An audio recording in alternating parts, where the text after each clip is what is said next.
හොඳයි අයිබෝන් කියලා පිළිගන්නවා අදත් ඔයගොල්ලෝ YouTube channel එකට අදත් සුපුරුදු විදියට කතා කරන්න බලාපොරොත්තු වෙන්නේ අපොස සාමාන්‍ය පෙළ 2024 25 වර්ෂයට අදාළ විද්‍යාව විෂයේ පළවෙනි ප්‍රශ්න පත්‍රයට එහෙම නැත්නම් MCQ ප්‍රශ්න පත්‍රයේ පිළිතුරු ටික තමයි කතා කරන්න බලාපොරොත්තු වෙන්නේ.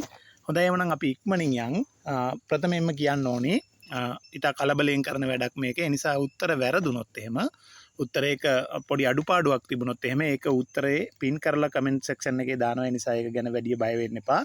ඔයගොල්ලෝ නිවැරදි පිළිතුර සපයලා තියෙනවා නම් ඒකේ ගැටලුවක් වෙන්නේ නැහැ. නමුත් මේකේ මාක් කරද්දි සමහරට එහෙම වෙන්න පුළුවන්. ඒ නිසා ඒ ගැනත් පොඩි අවධානයක් යොමු කරන්න කියලා ඉල්ලන ගමන් අපි යම් ප්‍රශ්න ටිකට 2025 පළවෙනි ප්‍රශ්න විදියට ඔයගොල්ලෝගෙන් අහනවා උපල සෛල යනු පහත් සඳහන් කුමන පටකයට අයත් සෛල වර්ගයක්ද කියලා අහනවා. මේකෙදි පිළිතුර විදියට අපිට ගන්න වෙන්නේ පිළිතුර හතරවෙනි උත්තරේ තමයි පිළිතුර විදියට අපිට ගන්න වෙන්නේ. එකට උත්තරේ 4. හරි දෙවෙනි ප්‍රශ්නේ පහත දැක්වෙන යුගල් අතරින් දෛශික රාශි යුගලය වන්නේ කුමක්ද කියලා අහනවා. මේකටත් පිළිතුර වන්නේ 4 ප්‍රවේගය සහ විස්ථාපනය කියන එක පිළිතුර 4. තුන්වෙනි ප්‍රශ්නේ කාමර උෂ්ණත්වයේදී නිසංග අර්ධ සන්නායකයක් ලෙස ක්‍රියා කරන මූලද්‍රව්‍ය වන්නේ මින් කුමක්ද කියලා අහනවා. තුන්වෙනි එකට උත්තරේ වෙන්නේ 3. හතරවෙනි ප්‍රශ්නේ සිංක් සෝඩියම් සහ සිල්වර් යන මූලද්‍රව්‍ය වල සංකේත පිළිවෙලින් දැක්වෙන්නේ මෙන් කුමකින්ද කියලා අහනවා. හස්වෙනි ප්‍රශ්නේ අඹ ශාකයේ විද්‍යාත්මක නාමයේ නිවැරදිව සඳහන් වර්ණය තෝරන්නලු. මේකට අපිට පහට උත්තරේ විදියට ගන්න පුළුවන්නේ උත්තරය 2. හයවෙනි ප්‍රශ්නේ ආවේනික ලක්ෂණ පරපුරෙන් පරපුරට සම්ප්‍රේෂණය කිරීම සිදු කරන්නේ සෛලයක කුමන ඉන්ද්‍රිකාව මගින්ද කියලා අහනවා.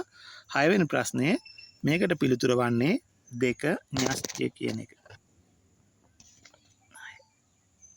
හත්වෙනි ප්‍රශ්නේ ඩිම්බයක් මුදා හැරෙන්නේ ස්ත්‍රී ප්‍රජනන පද්ධතියේ ඩිම්බ කෝෂය තුල ඇති පහත් සඳහන් කුමන ව්‍යුහයෙන්ද කියලා අහනවා. හත්වෙනි ප්‍රශ්නට පිළිතුර 3 ග්‍රාෆියස් යුනිකාව. අටවෙනි ප්‍රශ්නේ හොඳින් මුහත් කළ පියකින් අලගෙඩියක් කැපීම වඩාත් පහසුවේ මේට හේතුව වන්නේ කුමක්ද කියලා අහනවා. අටට උත්තරේ 2 විදියට තමයි අපිට ගන්න පුළුවන් වැඩි පීඩනයක් එදීමට හැකි වී. නවවෙනි ප්‍රශ්නේ X මූලද්‍රව්‍ය ඔක්සිජන් සමග සාධන සංයෝගයේ සූත්‍රය XO වන අතර Y මූලද්‍රව්‍ය සෝඩියම් සමග සාධන සංයෝගයේ සූත්‍රය NaYV X සහ Y සංයෝජනයේ සෑදෙන සංයෝජනයේ සූත්‍රය කුමක්ද කියලා අහනවා. මේවා නවවෙනි ප්‍රශ්නෙට පිළිතුර 3. පහත අංක 10 සහ 11 පාද දැක්වෙන මානව ආහාර ජීර්ණ පද්ධතියේ දල රූප සටහනක් මත පදනම් වේ. එහෙනම් 10 වෙනි ප්‍රශ්න අහනවා මේ පද්ධතිය වල A සිට G දක්වා ආහාර ගමන් කරන මාර්ගයේ පිළිවෙලින් දැක්වෙන්නේ පහත කුමන වර්ණයෙන්ද කියලා අහනවා. 10ට පිළිතුර වන්නේ 3. 11 වෙනි ප්‍රශ්නේ මේ A හා D ස්ථාන වලින් ආහාර ස්වල්ප බැගින් පිටතට ගෙන ඒවාට වෙන වෙනම pH කඩදාසි දැමුව විට කඩදාසි වල ඇති වන වර්ණ වෙනස අදාළ pH අගය විය හැක්කේ පිළිවෙලින් මේක අහන්නේ මේ කඩදාසි වල ඇති වෙන වර්ණ වෙනසට අදාළ pH අගය විය හැක්කේ කීයද කියලා අහනවා. 11 වෙනි ප්‍රශ්නෙට පිළිතුර 1.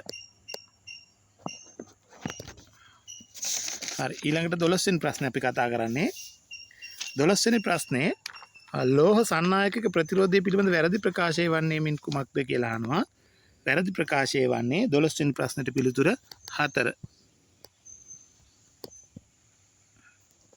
13 වෙනි ප්‍රශ්නේ කාබන් ඩයොක්සයිඩ් සහ හයිඩ්‍රජන් යන වායු වල නියදි දෙකක් වායු සාරාවල රැස් කර ගැනීම සඳහා විසර්ජන නල පිහිට යුතු නිවැරදි ආකාරයෙන් මින් කුමක්ද කියලා අහනවා. 13 වෙනි ප්‍රශ්නෙට පිළිතුර 4.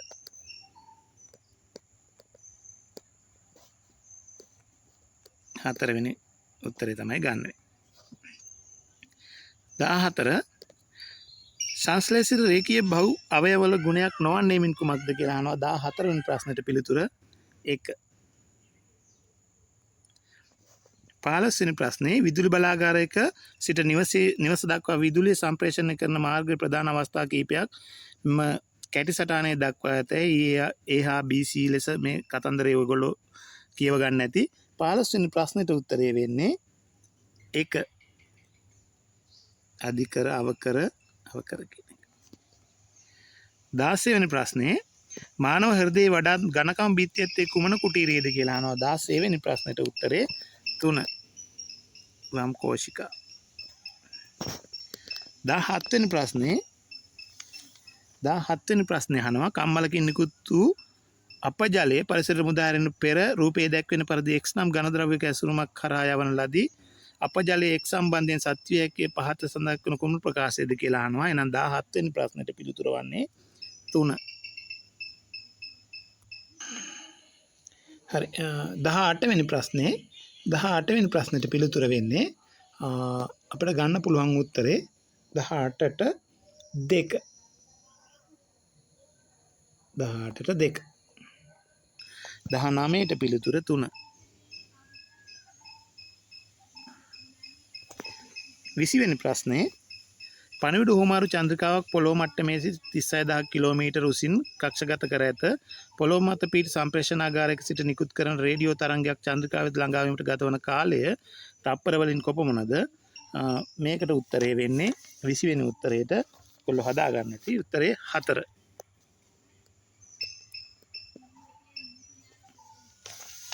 21 වෙනි ප්‍රශ්නේ 21 වෙනි ප්‍රශ්නෙට එක්තරා ආහාර නිෂ්ඨාරණයකට බෙන්ඩින් ද්‍රාවණ ස්වල්පයක් එක් කර රත් කළ විට වර්ණ විපර්යාසයක් සිදු නොවිය.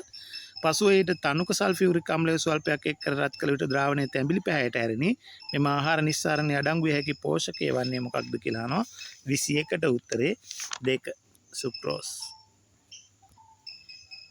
21ට උත්තරේ 2.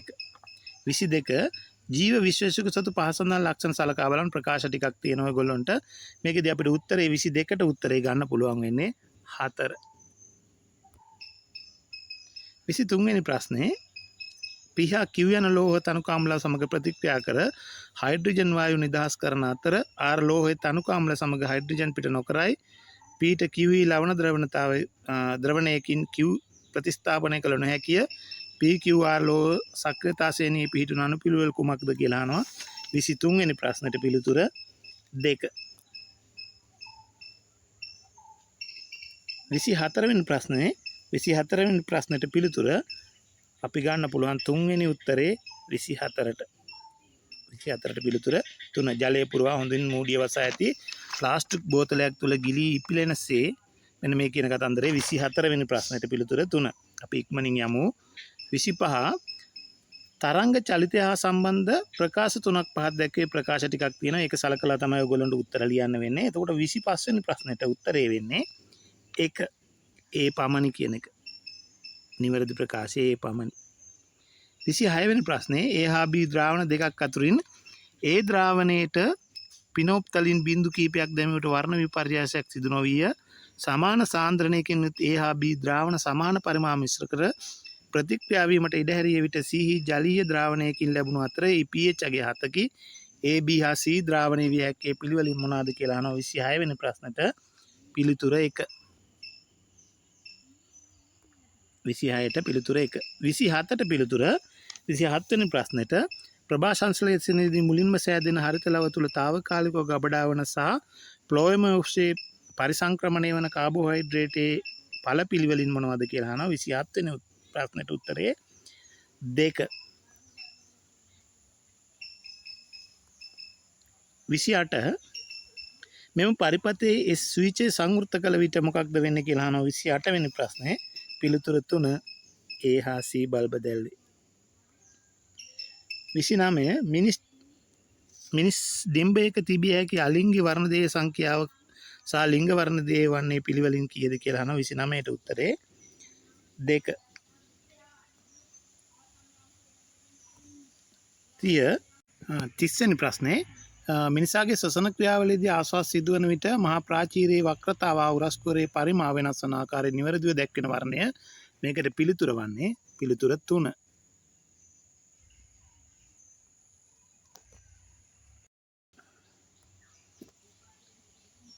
31 වෙනි ප්‍රශ්නේ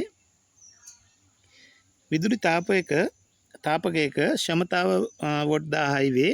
මෙම තාපකයේ පැය දෙකක් කාලයක් ක්‍රියාත්මකදී වැය වෙන විද්‍යුත් ශක්තිය ප්‍රමාණය කොච්චරද කියලා අහනවා.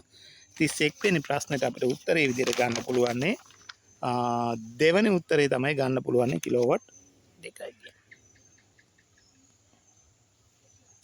32 වෙනි ප්‍රශ්නේ යකඩවල කැතෝඩිය ආරක්ෂණය සඳහා භාවිතා කළ හැකි මෙන් කුමන ලෝහයේද කියලා අහනවා. 32ට පිළිතුර වන්නේ 4. 33 වෙනි ප්‍රශ්නේ ස්කන්ධයෙන්ම නද රොකට්ටුවක් මත ඉන්ධන දහනය නිසා සිරස්ව ඉහළ දිශාවට ඇතිවන බලය R වේ. ගුරුත්වරණය G නම් රොකට්ටුව ගමන් කරන ත්වරණය මොකක්ද කියලා අහනවා. 33 වෙනි ප්‍රශ්නෙට පිළිතුර 1. 33ට පිළිතුර 1. 4 වෙනි ප්‍රශ්නෙට 34 වෙනි ප්‍රශ්නෙට අපිට උත්තරේ ගන්න පුළුවන්නේ 3. 35 වෙනි ප්‍රශ්නෙට පිළිතුර වන්නේ 2. අපි තා ඉක්මනින් යන් කාලය වැය වෙන නිසා 36ට පිළිතුර වන්නේ 1. 36ට 1. 37 වෙනි ප්‍රශ්නෙට පිළිතුර 4.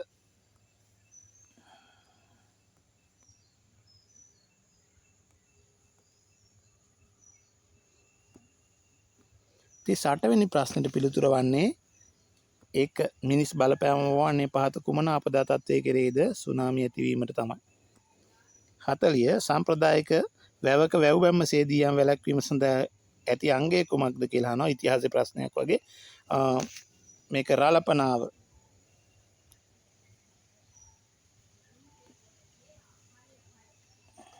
පිළිතුර 2. හොඳයි එහෙනම් අද දවසේ විද්‍යාව සම්බන්ධ MCQ ටික කතා කරා.